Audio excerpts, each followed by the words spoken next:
भी हमारे नर्सिंग से इंपॉर्टेंट कैलकुलेशन टॉपिक्स और क्वेश्चंस उनसे बनते हैं, वो हम आज की वीडियो में डिस्कस करेंगे। सबसे पहला हमारा है ईडीडी। ईडीडी यानी expected date of delivery calculation से काफ़ी इंपॉर्टेंट हमें एक इक्वेशन दे दी जाती है, इतने मंथ का है, इस टाइम पे उसका एलएमपी का डेटा फाइंड आउट करो, ईडीडी कब होगा।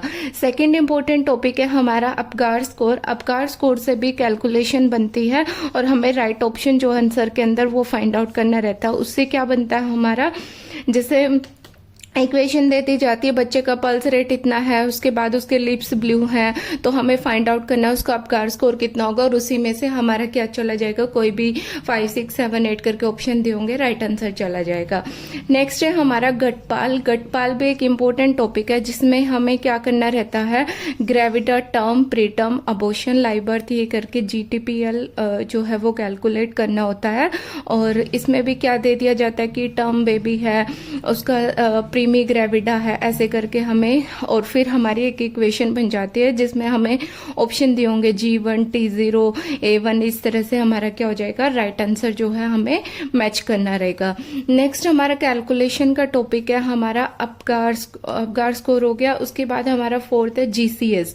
GCS भी एक इम्पोर्टेंट टॉपिक है जो लेवल ऑफ कॉन्शियसनेस को चेक करने के लिए ग्लासगो-कोमा स्केल ब्रेन इंजरीज के पेशेंट के अंदर ज्यादा होता है। जैसे हमें इक्वेशन दे दी जाएगी, कोई पेशेंट आया इमरजेंसी के अंदर, आई के अंदर दे दिया हमें स्पॉन्टेनियस, उसके बाद वर्बल के अंदर हमें दे दिए इनएप्रोप्रिएट वर्ड्स, ऐसे करके हमें क्या करना है, फाइंड आउट करना पेशेंट का GCS कितना है।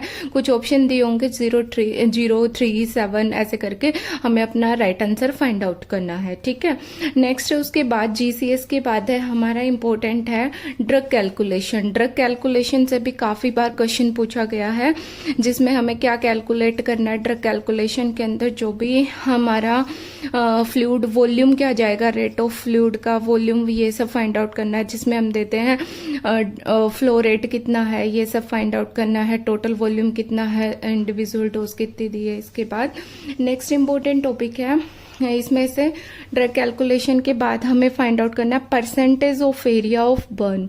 परसेंटेज ऑफ बर्न, बॉडी कितनी हुई है, बर्न के अंदर कितना परसेंटेज बॉडी बर्न हुआ है, वो कैलकुलेट करना है। जैसे हमें दे दिया हेड बर्न हुआ है, हैंड बर्न हुआ है, ऐसे करके हमें पता है हेड का कितना होता है, 9 होता है। हैंड का कितना होता है, एक आर्म का पूछा है तो हमारा 9 होता है। तो हमारे ऑप्शन दे रखे होंगे 17, 18, 27, तो हमारा राइट आंसर जो भी बनेगा वो हम कैलकुलेट कर लेंगे। नेक्स्ट परसेंटेज ऑफ बर्न के बाद है हमारा यहाँ पे जो भी फ्लूइड जो होता है, पार्कलैंड फॉर्मूला वगैरह, फ्लूइड जो भी हम पेशेंट के अंदर देते हैं बर्न के, जिसमें हमारा आता है पार्कलैंड फॉर्मूला, ये सब हमें कैलकुलेट करना है।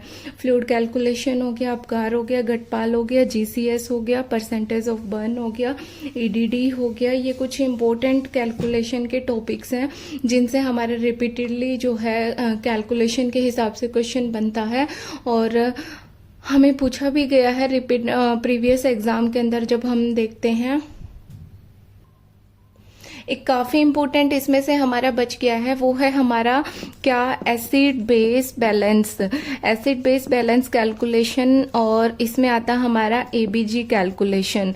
इसमें क्या दे दिया जाता है, कोई भी ABG की वैल्यू दे दी जाती है, PCO2 इतना है, PO2 इतना है, pH इतना है।